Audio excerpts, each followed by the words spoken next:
Ladies and gentlemen, would you please rise? Then to the Niagara Regional Police Color Guard and Chief Jeff McGuire.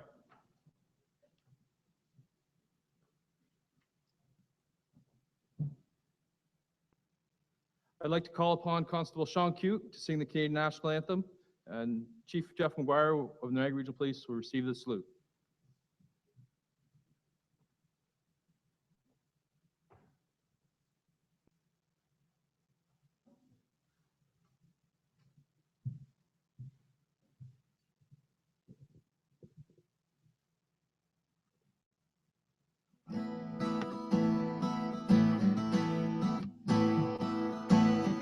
Oh, Canada, our home and native land, true patriot love in all thy sons command.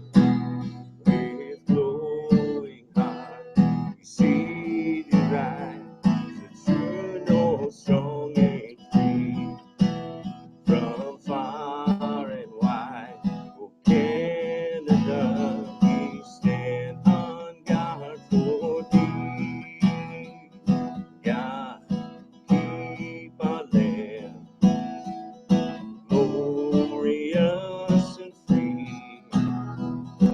Oh Canada, we stand on guard for thee. Oh, Canada, we stand on God for thee.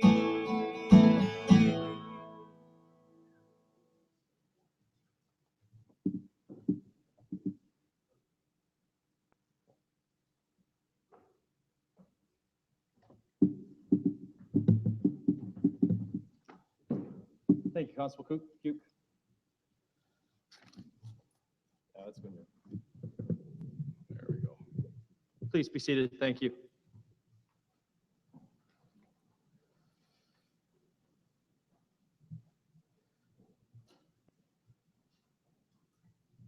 Morning, ladies and gentlemen. My name is Phil Gavin. I'm the Media Relations Officer with the Niagara Regional Police, and welcome to the 12th SMILE Conference, Social Media with the Internet in Law Enforcement.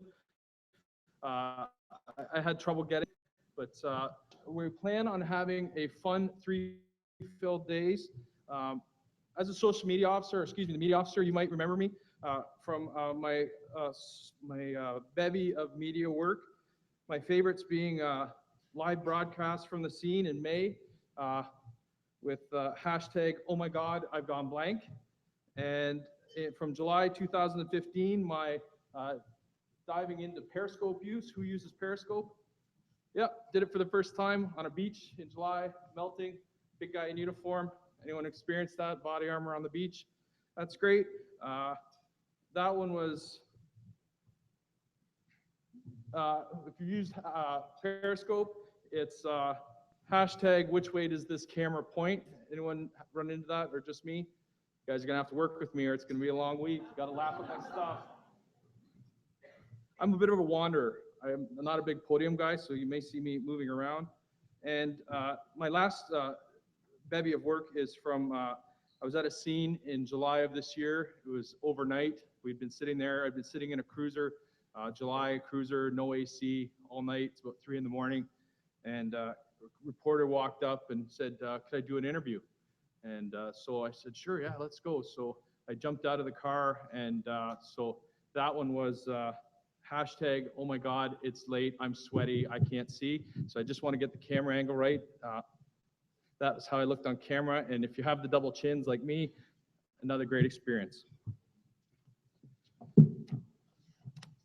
So today we're going to get going just shortly, but we have the opportunity. We're going to be joined with one of my speakers just shortly, Chief Jeff McGuire, and our co-host Laurie Stevens. But I haven't had a good start to my day, and let me just tell you about it. So my lovely wife is going to be going on a trip just recently, and she asked me to join her. This is going to be a problem. She asked me to join her in kind of losing a couple pounds before she goes. So I've been trying to do the no sugar, clean eating diet. Has anyone ever done the no sugar diet? Anyone? Perfect. It's a challenging thing. So I thought this morning, because of this conference, I'd treat myself to a local drive-through, and I would stop and get a little bit of sandwich there. So anyone who's gone through the drive-through, you know that it's just a little simple process. And I was going to order myself this wonderful sandwich, and I get it, and I'm driving away, and I open up that sandwich, and guess what happened? They got it wrong. Who's here got it wrong? They've got it wrong. So that's how I started my day. I'm trying to work with it, but I'm going to ask you guys to bear with me. So what I'd like to do is I would like to bring up Chief Jeff McGuire. Chief McGuire is the eighth chief of the Niagara Regional Police. He previously served with Toronto Police Service for 35 years, and he is currently the president of the Association of Chiefs of Police. Without further ado, Chief McGuire.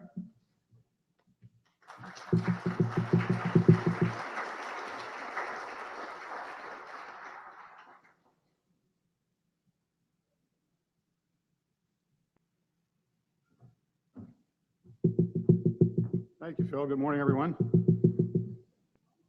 There you go. See it? See, Phil? They won't do it for you. They'll do it for me. Pleasure to see you all here. I want to welcome you all to the Niagara region and certainly the city of Niagara Falls, and welcome you to this conference. And I want to thank Lori and the crew that engaged us to bring the conference here. We're certainly very excited to have you here in our region. I did have a chance to speak with a few of you last night, and hopefully you took my advice and didn't go to the casinos. If the mayor was here, we often do openings together, he would be telling you what a great idea it is to go to the casino and spend a bunch of money, and nobody ever wins. Don't go. Don't tell the people I said that. At any rate, it really is an honor to have you here, and it's such an important issue that's been developing for probably a decade now. I'm sure people will tell me different time periods, but it is so important in the work that we do, the social media aspect, for so many different facets too. I know that a lot of people outside of this room think that when they talk about a social media conference, they think you're all just getting together to learn how to use Twitter or something, or how to talk to each other. But there are, as you all know, so many more angles, so many different programs, so many pitfalls, frankly, that we have to learn to avoid, and so many productive methods that we can use all of these things for, and not just for media relations, although it's incredibly important. But I spent a lot of time in my career in Toronto, an investigative background, and we didn't have the opportunity in the early 90s. Really, it wasn't a big deal. There wasn't a lot of it there, but I know now that every single one of our cases, every single radio call, every single event that we're involved in involves some form of social media, whether it be for just communication through the media piece, but also more so now for the investigative piece. And we at the Niagara Regional Police Service are moving forward, hopefully not too quickly, but I'm sure that some of my people, if Dave Manners here, he'd probably tell you we're moving so quick he can't see. But we're working towards the intel side and the crowdsourcing and all those different types of things that I'm sure you'll talk about. And some of my friends from Toronto will know that I'm quite the Twitter expert. And I got off to a really good start, probably about, I think it was about 8 years ago, and I was a superintendent with Toronto Police. And I was going down to do an event for Brian Burke. Brian Burke was with the Maple Leafs at that time. And for those of you not from the Toronto area, the Maple Leafs, if you don't know them, they're the team that won the Stanley Cup in 1967. And they're due. I think they're holding out for a 50th anniversary, so it won't be this year, but maybe next year. But Brian Burke was very active in the LGBT community, as many of you may know, and I was the Toronto Police Service liaison officer, senior officer to the LGBT community at the time, and he was receiving an award from a group called PFLAG, Parents and Friends of Lesbians and Gays, and it was a very important event. It was a big deal, and so I was going down to be at the ceremony down on Yonge Street. I think it was the Cannon Theater. And I thought, I've been on Twitter for like, a day or two now, so I know all about it. So I should probably send out a tweet or whatever it was at the time. I didn't know. So I type out this, Superintendent McGuire, congratulations, Brian Burke, going down. I send out my tweet, and I get a response from Tim Burrows, who I'm sure many of you know, who was with Toronto Police at the time. And he says, hey, Superintendent, that's good. He says, just so you know, I just retweeted your tweet, and it's been received by 20,800 people. And like that was in, honestly, 30 seconds. And I know the numbers are multiplied now, but back then, even then, that was like, I thought, wow, is that ever cool?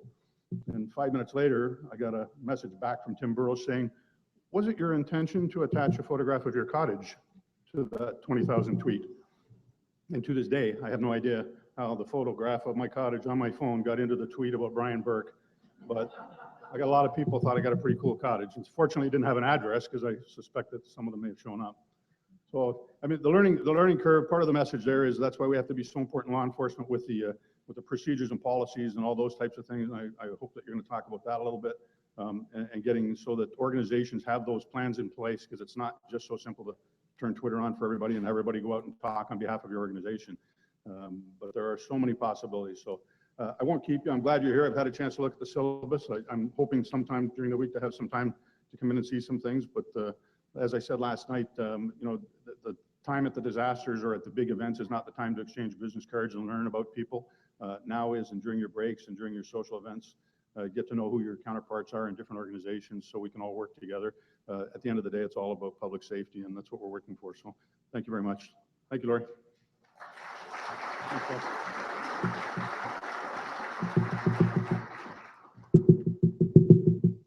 Thank you, Chief McGuire. I would like now to bring up our co-host, the brains behind the conference, Lori Stevens. Lori, thank you. Good morning. Okay, we're about to get started. I'm going to make this really fast. I just want to say welcome. This is Smile Conference number 12. And to give you just a little bit of the history of the Smile Conference, we started back in 2010. First one was in Washington, D.C. 64 people showed up, and we've done 11 since. We've been in Santa Monica, we've been in Vancouver, I forget all, Omaha, Dallas, Sunnyvale, just everywhere. We try to bounce around. And last year we even went across the pond and had, I don't know, was it number 10? I think it was number 10 in West Midlands in the UK. So we're just really glad to be back in Canada, and I'm loving being back in Canada. So thank you for coming. And this is also the biggest one so far. So the most important part of the Smile Conference. Just want to say thanks as well to the Niagara Regional Police Service. They've been just outstanding to work with. Thank you, Chief. Thanks for coming this morning. Thanks for the warm welcome. We hope you can come back and take in some of the activities. And Phil and I have been working together, and a couple of his colleagues for the past few months, to put together what we think is a pretty good lineup of speakers. We hope you agree, and you'll let us know, I'm sure, if you don't. And also, I just wanted to introduce my staff. Right down here, we have Scott Mills. Scott Mills has been with me on this conference since minute one of the Smile Conference. And I think he's missed one conference, right? He's been at every conference, sitting right there, doing the live stream, sometimes speaking, just everything, okay? So he knows the history of the Smile Conference. And then over here, we have three ladies that, if I never introduced them, you would figure out very fast who they are. They have sort of the life of the conference. We have the coffee cop in the pink shirt here. She's a Toronto police officer. And we have Sandasha Ferguson, who's a London police officer. And we have Janine Thomas, who is a Crime Stopper. At least that's what she would have us believe until you see her after hours, but you know. Anyway, these folks and Phil and a couple of his other media staff have badges that have little ribbons that say host, okay? We put host on there because we want you to know that these are the people that should know something about what's going on around here, what to do in Niagara, so forth and so on. So if you see that, just feel free to ask them your questions. Also, you'll see ribbons that say Smile Head. What's a Smile Head, you ask? A Smile Head is somebody who's been to the Smile Conference before. So presumably, they know a couple of things about social media. So they'd be good ones to engage and ask questions of their experience with social media, especially if you're really new to the conference or really new to social media. And with that, I think I'm going to turn it back over to Phil. I was going to introduce our Panamanian guests, but they're absent right now. So we'll introduce them later, and I'm going to give it back to Constable Galvin. All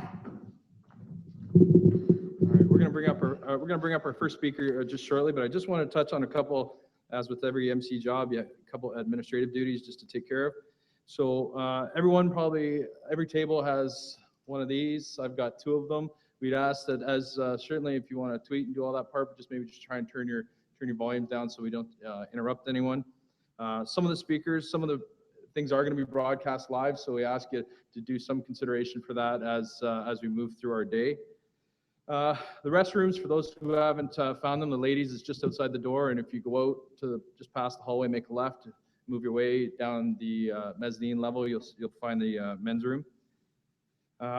As Lori mentioned, we all have our tags on. I just want to introduce our corporate communications team. With me, Sergeant Chris Stewart's in the back of the room, and our social media officer, Constable Dave Mander. He's seated in the middle of the room.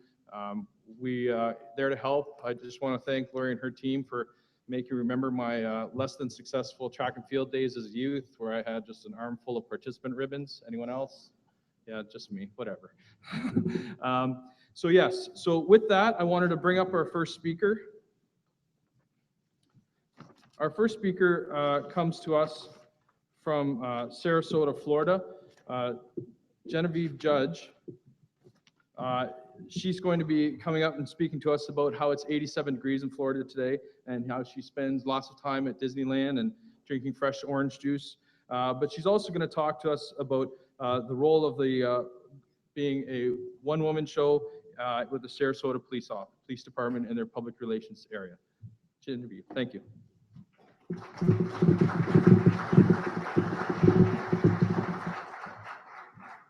Good morning, everyone. How's everybody this morning?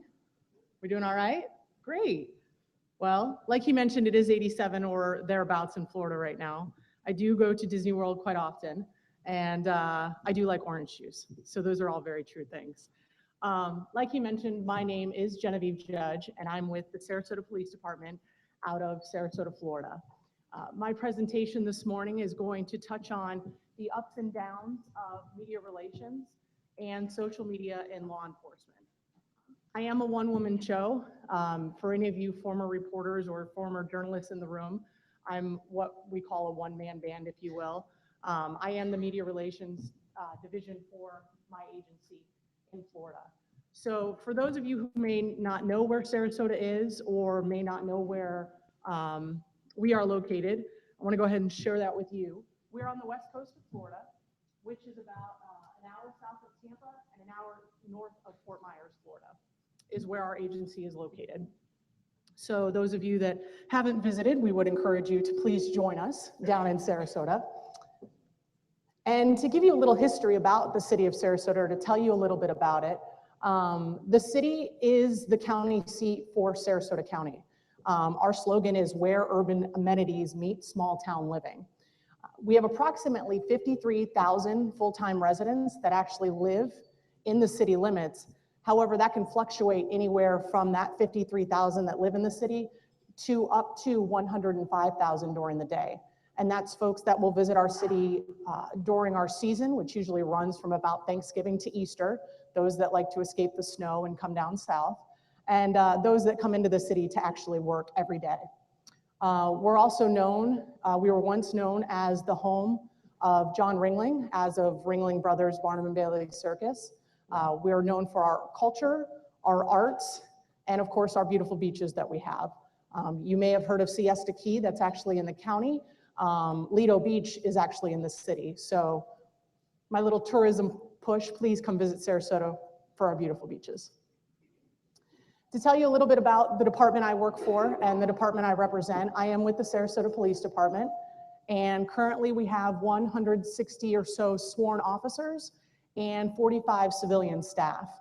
We are a full service law enforcement agency, including patrol, our special operations team, which includes SWAT, bomb, dive, Marine, and K-9 as well, and our hostage negotiation unit. And that's a picture right there of our brand new building that was built about 5 years ago, just actually one block over from our county sheriff's office. We're neighbors, and right near our downtown area in Sarasota. To give you a little background about who I am, I was born and raised in Sarasota, Florida. I am a Florida native. Many of us do not exist. Many of the people I meet in Florida moved there because their grandparents are there or they have family there. But there are a few of us that are born and raised in Florida. I hold a Bachelor of Communications from Endicott College, which is in Beverly, Massachusetts, about 20 miles north of Boston. First time I saw snow was in college. And my dad, I have to share a funny story with you. I started packing for college and had a whole box of flip-flops because when you grow up in Florida, you own a lot of flip-flops. And my dad asked me as I was packing, what do you plan to do with all those flip-flops? I said, well, I'm taking them to college, of course. Wouldn't you know, I brought them all back by Thanksgiving. I served as a former TV anchor and reporter for 10 years before I came into my current role. I did that in Florida, West Virginia, and Idaho. And I started my career with the Sarasota Police Department a little more than 2 years ago in May of 2013. I am a member of NIOA, which in the States is the National Information Officers Association. And in the state of Florida, we also have a law enforcement PIO association, which is the Florida Law Enforcement PIO Association, also known as FLPIOA. Both these conferences I've attended and been able to contact folks and be able to work with folks and partner with many of us that are similar, as events have happened both in their agencies and in ours. So the Partnership Policing Communications Coordinator is also known as the PIO for my department. They wanted to make sure when they created this position in 2013 that it embraced our community policing philosophy. My position, I work directly for our Chief of Police, who is Chief Bernadette DePino. She began with our agency in July of 2013. And my job is to strengthen the partnership that we have between not only law enforcement, but also between our community as well.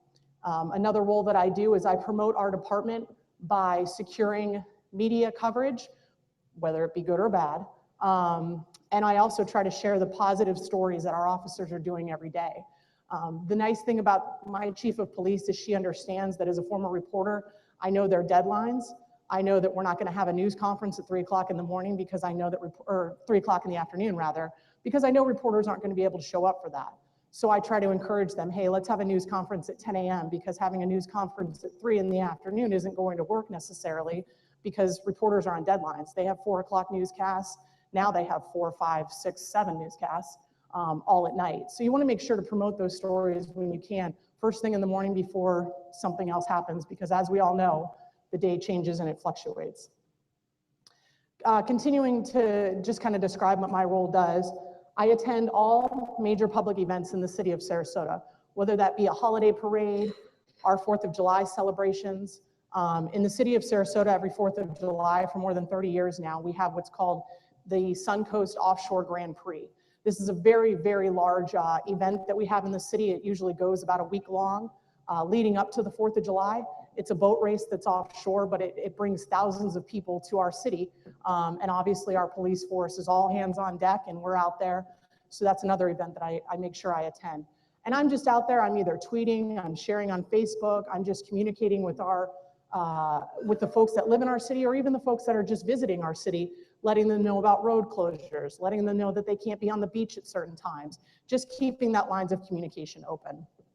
And again, my position was created to make sure to maintain a productive and positive relationship with our community and with the media as well. Now, just to give you a little history about this position, we had a full-time PIO position in 2008. We went through staff reductions throughout the city, and as a result of that, our police department lost about 50% of our civilian staff and about 27% of our sworn staff. We're still working to bring those numbers back up, but the PIO was one of the things that was eliminated back in 2008. And when that position was eliminated, it was turned over to an administrative captain who was a member of law enforcement. Unfortunately, as many of us in this room know, you have to have somebody full-time, whether it be full-time committed to the media or full-time committed to social media, or in my case, I do both. Because as a member of the media, I was that person that dug, that if I didn't get the answer I wanted, I went and found the answer I wanted.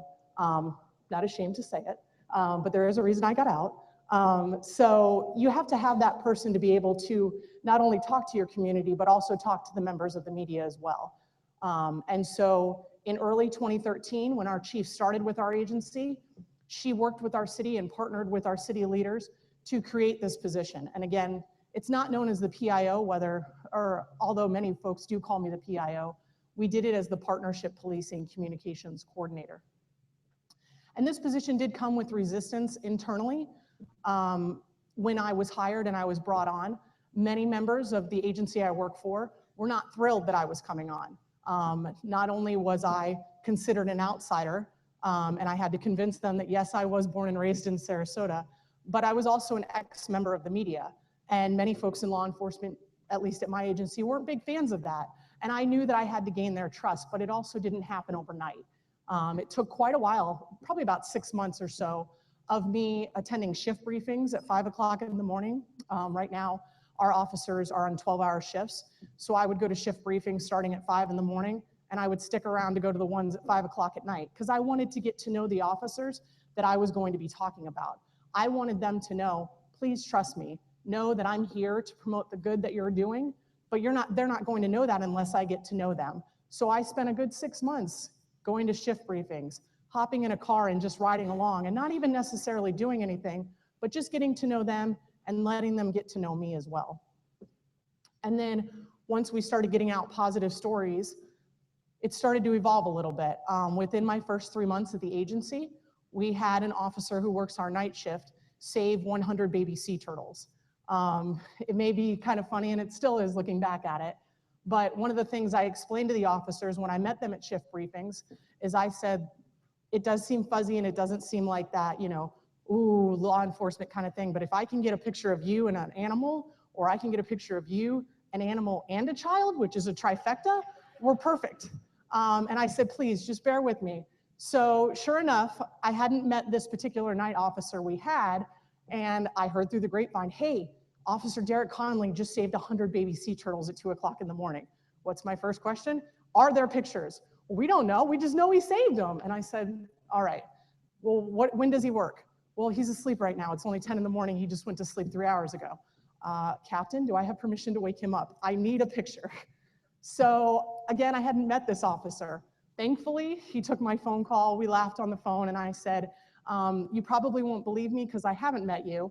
I said, however, if you have pictures of these turtles, which of course he did, and I'll get into that in a little while, I said, I'm going to send them out, and here's what's going to happen. Our local stations are going to love it, and then it's going to get picked up by the Associated Press. And then the next thing I know, you're going to be the turtle officer. And he goes, you're kidding me, right? And I said, no, I'm not. I said, I've seen this happen before. You're in uniform, and you saved baby turtles that were crossing the road. This is fantastic.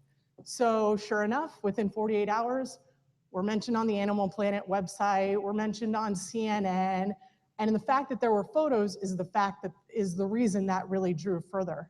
I think within 2 days we had him doing local interviews, and at the time I only had an iPhone.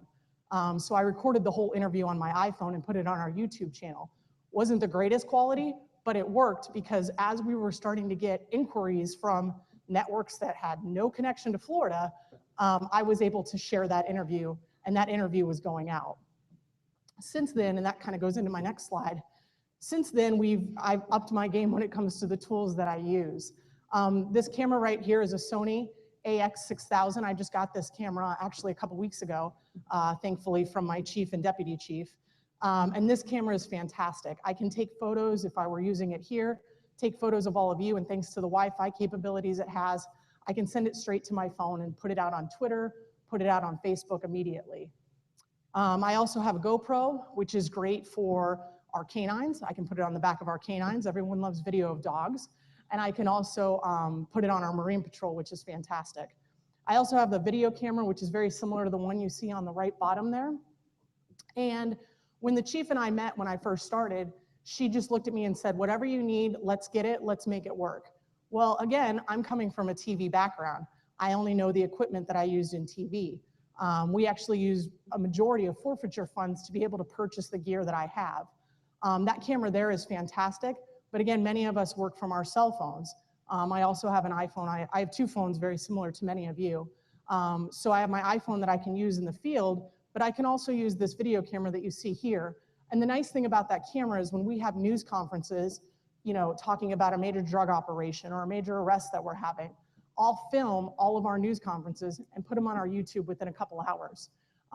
Many times the news agencies that we have are very short-staffed, And so they're unable to make our events. However, I'm shooting on the same type of camera that they're using, so they're able to use it on their newscasts. We have that happen quite often. And so again, it goes back to that partnership that we have. If they can't make it, hey, that's okay. I am working for them and for also our law enforcement agency, obviously. But again, if they can't make it, I still want to share my message. So if I have the video that they're going to use, it's fantastic, because then that way they're able to promote what we're doing, even though they weren't able to make the news conference. I also have the laptop, which is actually the one right up here. It has an editing program called Edius. This is primarily used in TV news, but I knew my chief wanted me to hit the ground running. And I said, hey, that's what I used in news. If you're okay with me getting it, I'll start getting stuff out right away. And so I have that here on the laptop, and I'll show you some of the videos I've done using that as well. So to get into a little bit about the social media that the Sarasota Police Department uses, and again, I forgot to mention this at the beginning, I'm kind of an interactive person, so if there's questions you have as I'm going along, just throw something at me, what are the mints on the table, or yell. I'd love to interact with you as we go, so please feel free to ask questions. The social media platforms that we use are obviously Facebook and Twitter, Instagram and YouTube. Instagram was not an account that we had when I began with the Sarasota Police Department, so that's an account I created about 2 years ago. And right now we're in the beginning stages of Periscope. Florida has a very broad public records law, and so we're trying to figure out what the rules are when it comes to live streaming video. I know that in Periscope you're able to save the video, which is great because that follows our public records laws. But again, we haven't used it yet. In a perfect world, I'd like to stream a news conference sometime. I just haven't had the opportunity yet. But amazingly, I created the Periscope account just through Twitter, obviously, and I've never done anything, but we have nearly 100 followers already. I'm not sure why they're following, but they are, and that's fantastic. And again, it just shows our presence on social media. And this graphic on the right, this is a photo I took of some of our officers during a community event we had a couple of years ago. And again, I just try to promote or try to post on social media with pictures and video as often as possible, because that's going to carry a lot further. I may not have anything to post that particular day, but hey, we may have some new followers. So I'm going to post this picture and say, hey, did you know you can follow us on Twitter? Did you know you can follow us on Instagram? Personally, for me and for our agency, I don't connect the social media. I know that you can post on Twitter and it will connect to Facebook or YouTube and connect to Twitter. I just feel like personally for the followers that we have, some of them may follow on Twitter, some of them may follow on Facebook, but not follow on both. And so if they're on Twitter and they see that link on Facebook that links to Twitter, but they don't have a Twitter account, you start to lose them. And so personally, I'll just take the time on my phone to sit and post uniquely for each one, just so we can continue to gain those followers.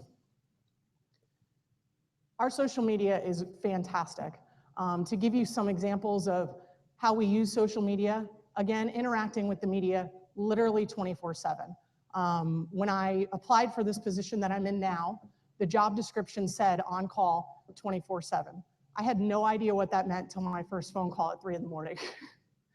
However, as you all know, the media is also on social media 24/7. Within the last week and a half, we had a homicide in the city. And wouldn't you know it, our internal email was down. I had no way to send a news release. I had no way to alert both media in the Tampa Bay area and Sarasota that this was happening.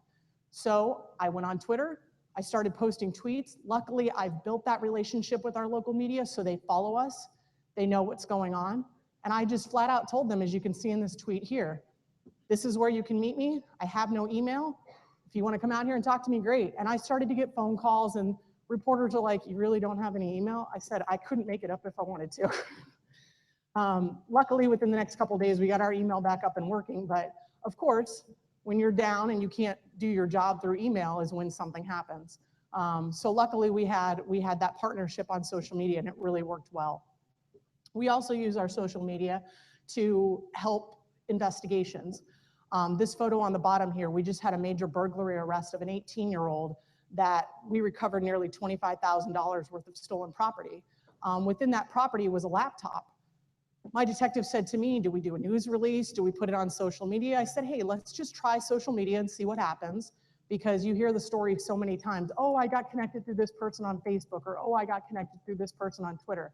So I said, what does it hurt? Let's just see if I put the picture out there and maybe somebody knows something. Within a couple hours, it had been shared several hundred times, and within 2 days, the detective had the owner of the laptop. Problem solved, all because of our Facebook page. So again, photos and video, I can't stress it enough how important they are to share those, because it just helps your reach that much more. Social media is also great for us for stopping rumors before they begin. I'm not sure if it's showing up, it's clear on that screen, it is on mine. But this is a Facebook conversation that we had earlier this summer during a double homicide that we had. A neighbor ended up killing 2 of his other neighbors. And it was in the north part of the city. And right away on Facebook, we had somebody claim that we were the ones that killed the people. And right away, as soon as I saw that, I wrote back and I said, that's not correct. Well, that same person wrote back to me again and said, well, that's not what I heard. And I got kind of sassy at that point, because I thought, these are the men and women that I work with. I can guarantee you they didn't kill anyone today. So right away I said, as the official Facebook of our department, what you heard is wrong, and that's not what happened. Again, it stopped those rumors immediately, because all I needed to have happen was have the media see that, start assuming things, and then it takes off. So I'm only a one-woman show, which again, I can't be everywhere at once. But when I'm constantly monitoring social media, thanks to my iPhone, I'm able to shut things down like this right away.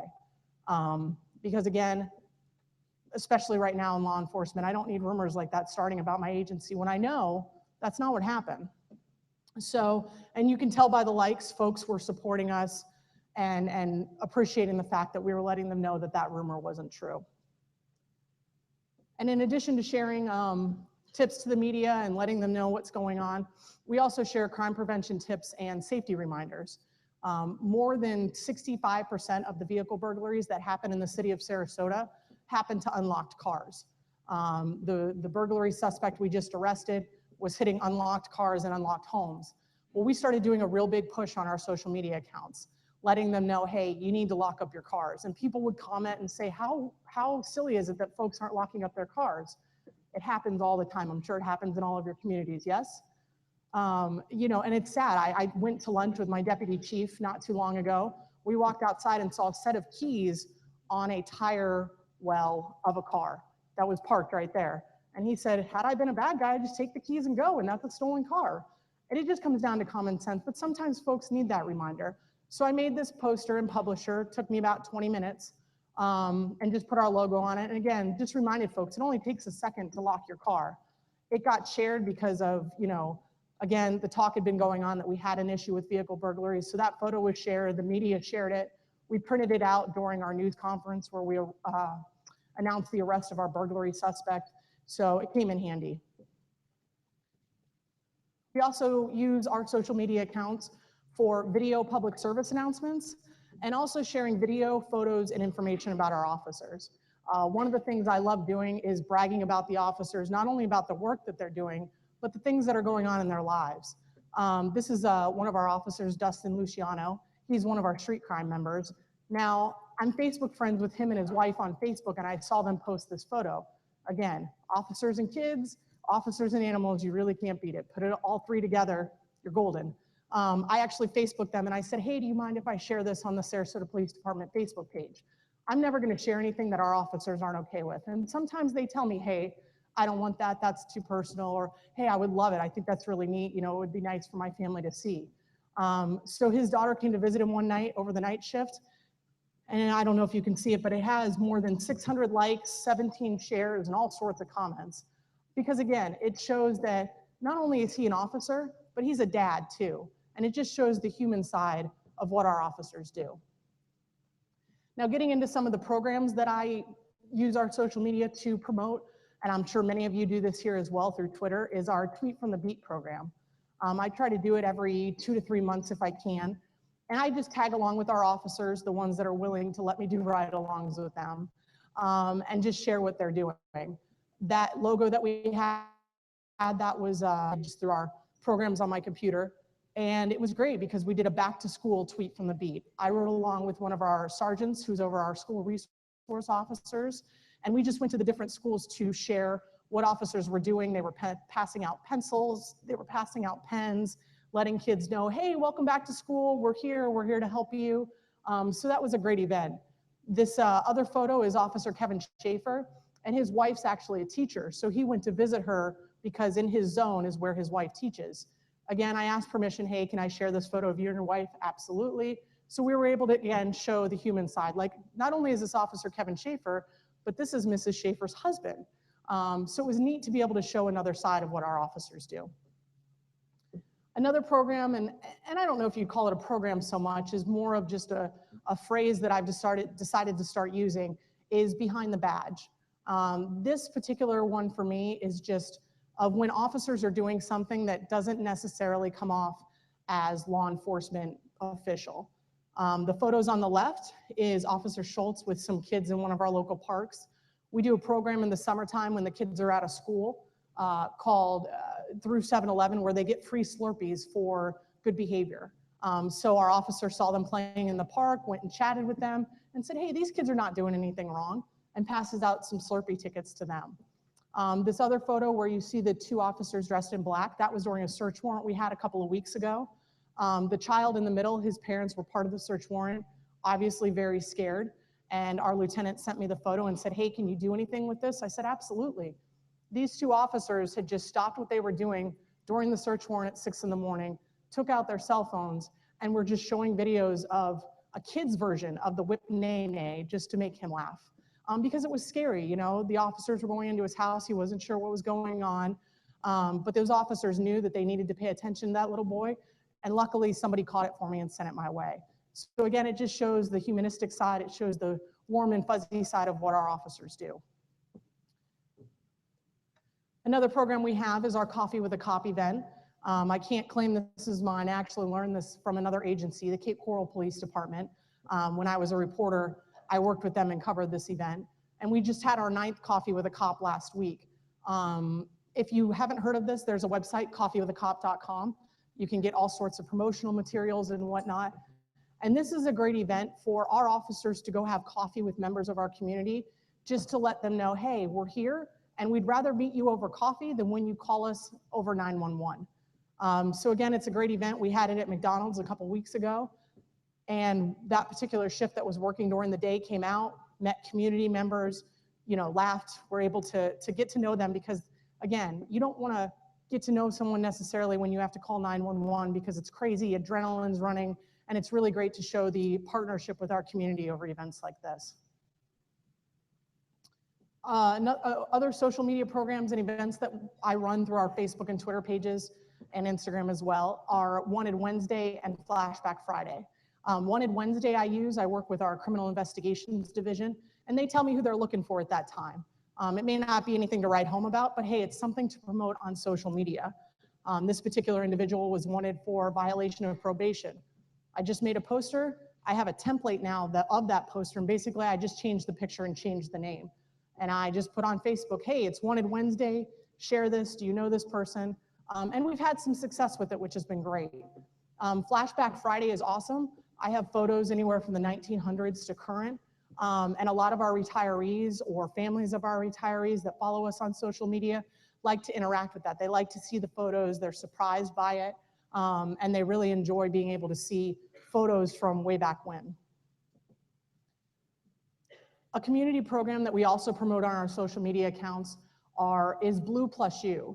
And we launched this back in April of 2014 in partnership with one of our colleges in the city of Sarasota, the Ringling College of Art and Design. And this is a great partnership policing community initiative that we do. The blue obviously stands for the Sarasota Police Department, or law enforcement, and the U stands for our community.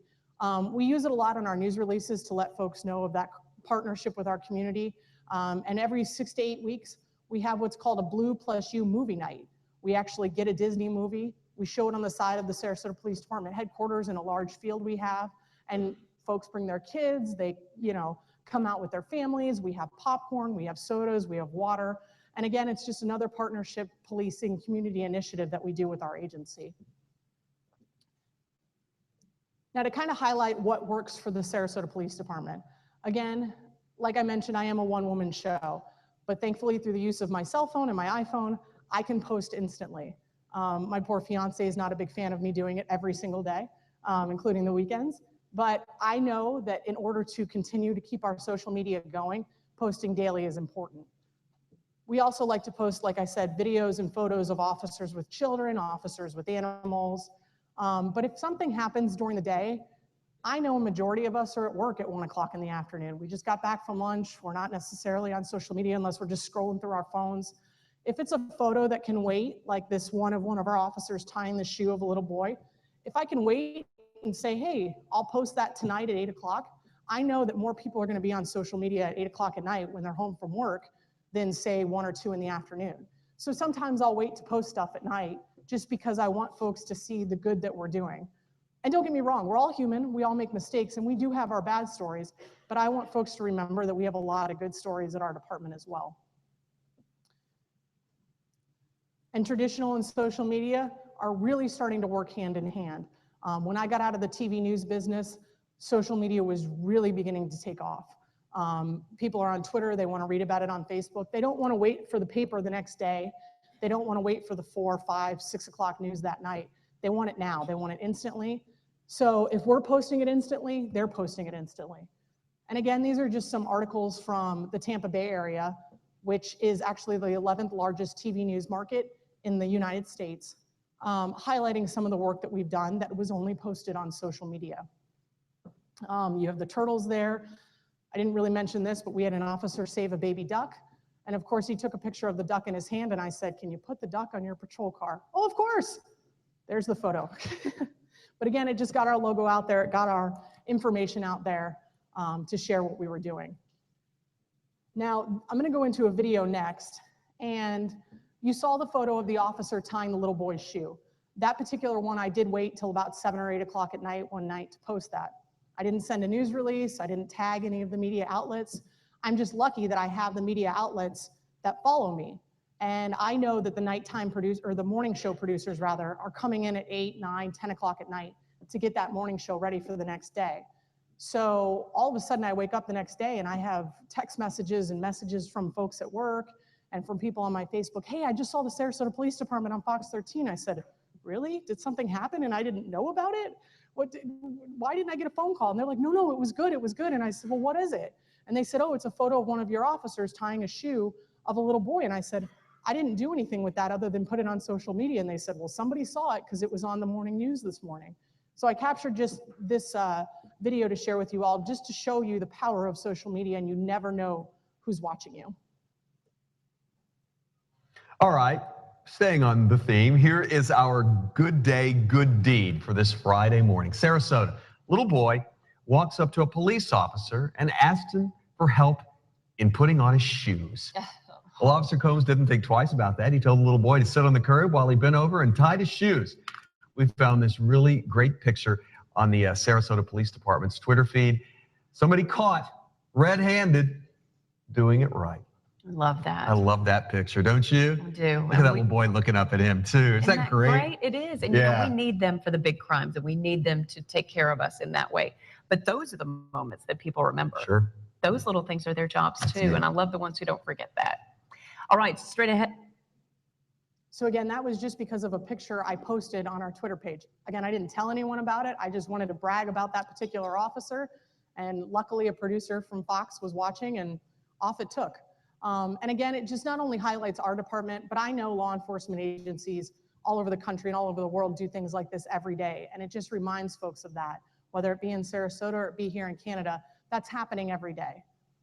This next video is one that I made on the editing program Edius. This was a hashtag that got some gain last summer. I will get out of my car. This was a video I made with our department in connection to an officer that was killed in Indianapolis. That gained some traction on social media because the suspect's family told folks, had that officer not gotten out of his car, he wouldn't have been killed. That started to stir a lot of folks in law enforcement, including our own agency. And so we came up with the idea, hey, let's do a video to show that we support the Indianapolis Police Department and that we would get out of our cars had the same thing happen in Sarasota. This is, by some miracle, one of the most viewed videos on our YouTube page right now.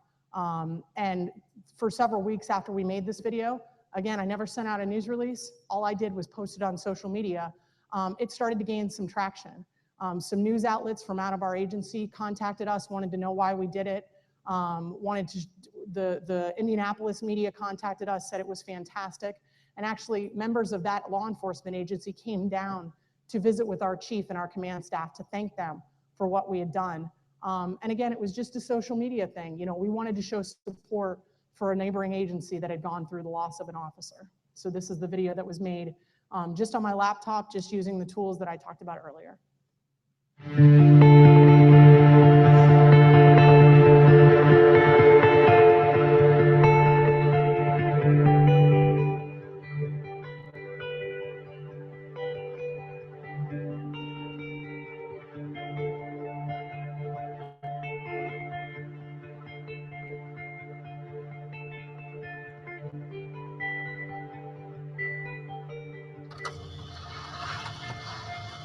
We will get out of our car. I will get out of my car. We will get out of our cars. I will get out of my car. I will get out of my car. I will get out of my car. I will get out of my car. I will get out of my car.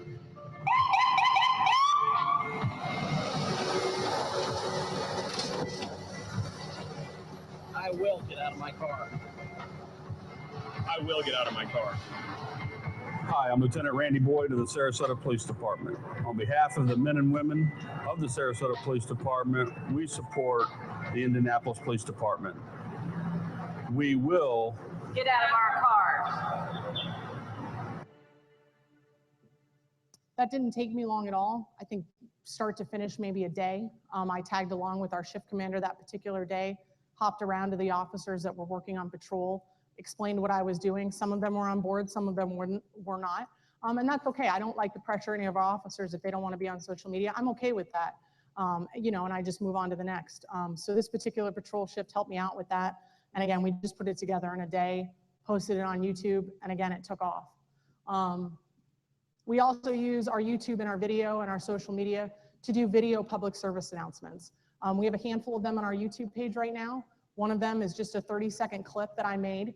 I was able to give it to some of our TV stations to run on their newscasts, not only on their newscasts, but also during commercials between newscasts.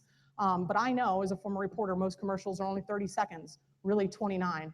So I knew I had to make it quick. I had to get our message out. And again, unlocked vehicle burglaries, I know they happen everywhere. We made this video to share with them and to get our message out, more than just a graphic, more than just a Facebook post, but to share a video so folks would understand the importance. I'm Captain Bonner with Sarasota Police Department.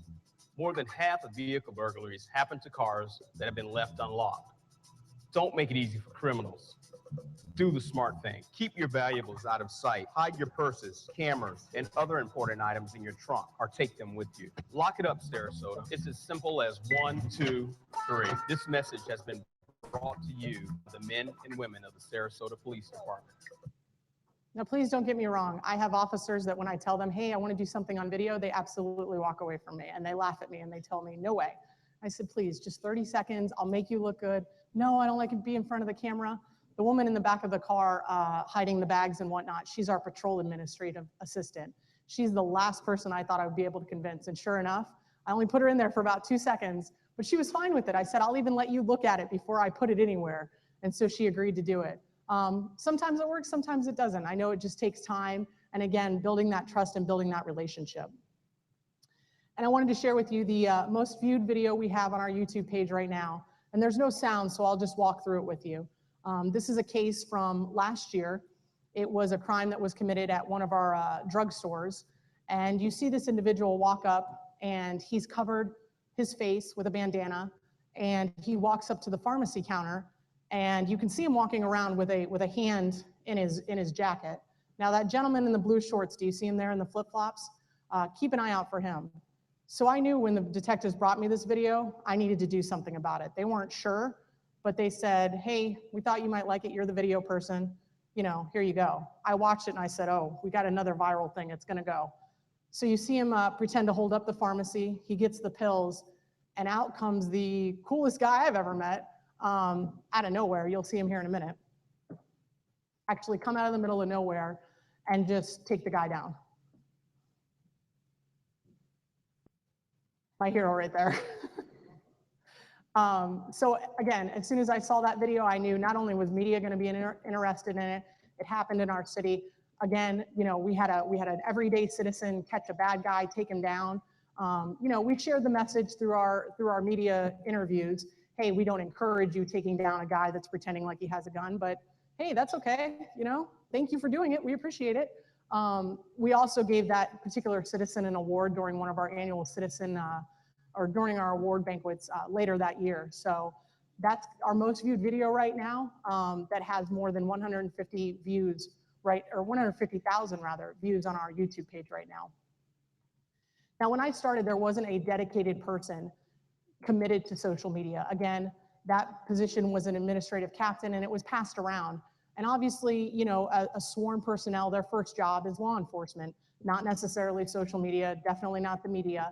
So when I took over in May of 2013, we had social media pages, but again, there wasn't anyone dedicated to it.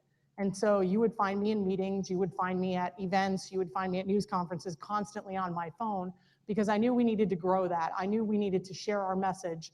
And it's great because when something happens, when we had a major road closure about a month and a half ago that resulted in a hospital evacuation in the city because of what we weren't sure. It was a box with wires. So we had to shut everything down. Unfortunately, that box with wires was found on the corner right next to a hospital. So part of the hospital was evacuated. But folks on our Twitter page were able to follow us and know, hey, I need to take another way to work, or hey, why is my daughter an hour and a half late for her dentist appointment? They were able to follow us on social media. So these numbers, again, just kind of show how much we've grown over the last 2 or so years through our Facebook page, through our Twitter page, Instagram, and YouTube. And again, like I mentioned, we're not doing anything on Periscope. We just have the account, but folks are following us. And again, I know that eventually we'll get there, so we're working through it right now, but I know that we already have nearly 100 followers. So when we do our first Periscope, we'll have somebody watching. And to just kind of highlight, again, to wrap up my presentation, this video is from one of our TV stations in Sarasota. And they came out and actually sent a reporter to talk to myself and to one of our detectives. And you'll see in the story here, one of our detectives was very old school. I had to sit down and chat with him. Hey, give me video, give me photos. I'm telling you, it will work on social media. That's not how we do law enforcement. He told me, you know, I come from old school. That's not what we do. I said, please just trust me. I know you don't know me. I don't know you. We're working on that whole relationship. He'll tell you to this day, he's a changed man because of videos we've shared. They've helped him solve cases that he wasn't having any luck on. Because again, I know that traditional media is not necessarily going to put on a credit card theft on the 6 o'clock news. But if you see it on Facebook and you recognize that person, maybe you're going to call us. So this just kind of wraps up how we use social media at our department. Seems like everyone is on social media, from parents to grandparents. They're on Facebook and Twitter, making it easier to keep in touch with distant relatives, but that's not all. SNN's John Woodruff joins us now with how local law enforcement is using social media to catch the bad guys. John? Amber, the Sarasota Police Department is increasing its presence in cyberspace, ranging from Instagram to YouTube. While it's perfect for promoting their community events, the web is also a valuable tool for detectives. Over the past year, Sarasota Police Department Communications Coordinator Genevieve Judge has ramped up the department's web presence. It's really given us a chance to interact with the community on a more personal level and a more social level. Through Twitter, Facebook, and Instagram, the department is turning policing into an open conversation with the public. Folks will post on our Facebook, hey, what happened in my neighborhood last night at 3 in the morning? And through that, you know, we're just able to look at our call log and say, oh, that wasn't our agency, or oh, this is what happened. I've been a police officer for 22 years. And so we sort of set in our own ways. Detective Daryl Nixon was skeptical about using social media to solve crimes. But last June, Judge posted surveillance video of a suspect in one of his cases on YouTube. Within a week, I had all kind of calls from citizens and from, you know, people watching the video on Facebook. Since then, Nixon says he has had a 100% success rate on cases where the department posts to their social media accounts, even when his suspect is hiding in another state. Surveillance video of a suspect in a case he is investigating is all over the web, and he is a changed man when it comes to fighting crime online. the internet is worldwide. And so no matter where these people, these wanted people are at, they still can be found. So I think it's a very, very effective tool. Now, if you follow the police department on Twitter, you can take part in their Tweet from the Beat. Every 4 to 6 weeks, they take followers on a ride-along with divisions like street crimes for a behind-the-scenes look at policing. It's amazing what you can do with social media. Thanks, John. Now, I will be the first to admit we do not have a 100% success rate anymore, but when we only had 3 cases and we had solved 3 cases through video, I could say 100% then. So that wraps up my presentation. Anybody have any questions?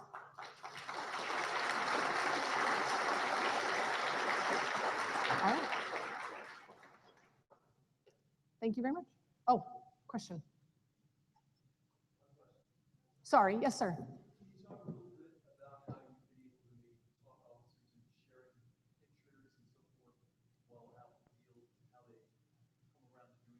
Sure. Mm-hmm. I will share a horror story with you, just to kind of highlight. Sometimes I'm not always keeping a watchful eye, and it also serves as a reminder for our officers. Several months ago, we had a pretty bad DUI crash. Very small, compact car had crashed into a tree, and the gentleman was still in the car. He survived, but looking at the photos, you would not have believed it unless you were there. I get a phone call at 3 o'clock in the morning. Hey, serious DUI crash, major road shut down. Can you let the media know about it? Because we think it's going to be shut down for the morning commute. Sure. Do you have pictures? Oh yeah, let me send you some pictures. I didn't see it in the car, but you saw part of the man's body. And again, he survived. I send the pictures out, and I'm awake now. It's 3 o'clock in the morning. I got it. All of a sudden, I get an email back from one of the Tampa TV stations telling me, hey, do you have any photos without the man's leg in it? I said, you're joking me, right? And I'm 3 o'clock in the morning, and I'm not, how did I not see that? And now it's everywhere. What am I going to do? So I call the lieutenant. He's not answering the phone. Okay, I call the sergeant. He's not answering the phone. I open the shift schedule. I start calling everyone. I don't even care at this point because all my media contacts now have this photo. I don't know who's running it and who's not, and I got to stop it. So luckily, one of them called me back, and I said, listen, can you take a photo of another angle of the car? I didn't realize his leg was in it. I didn't realize he was still in it. I missed it because it's 3 o'clock in the morning.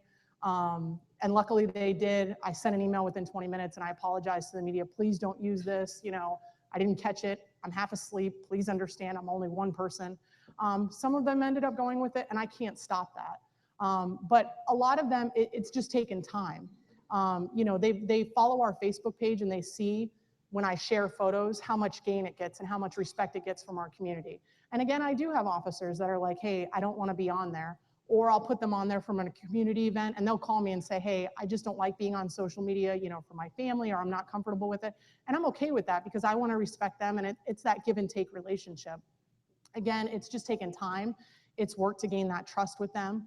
And it takes time for them to see that the media does not hate them.